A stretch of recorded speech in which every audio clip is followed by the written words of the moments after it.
Hey guys, I'm Ian, and today I'm going to be talking about JUnit. JUnit is something called a testing framework, which basically provides a way to do something called unit tests. Unit tests are exactly what they're called, testing of individual units of code. They're a form of quality assurance testing, also known as QA, which basically seeks to make your code more quality by making it work as expected all the time. Unit tests fall into a category called white box testing, which basically tests the internals of your code. This is as opposed to black box testing, which tests the features of your program, not the internals. Unit testing is one of the lower forms of white box testing. It tests every individual method of the code. It's probably the lowest you can get. For example, let's say you had a method to multiply two numbers together. This method would take in two parameters, a and b. You're expecting a times b to be returned. A unit test would take in two example parameters such as 5 and -4, and assert that -20 would be the result of the method. There could be multiple unit tests of the same method. You could test with positive numbers, floating point numbers, etc.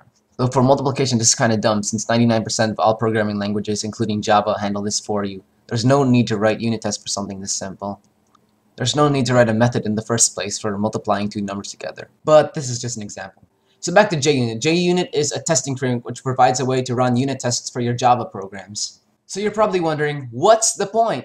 The thing is, it verifies that there won't be any bugs when you actually start using your program in the real world. Any bugs that appear will be a result of incomplete unit testing. I mean, if everything down to the method works as expected, how the crap are you actually going to break anything?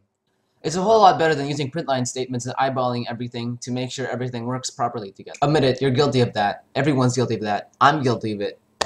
There are also a lot less variables to worry about an individual method, so it should make debugging easier. I propose you write a few methods that work together, test your code, then you're good. So you're probably wondering by now how to actually start writing unit tests. Good for you, this is a video series.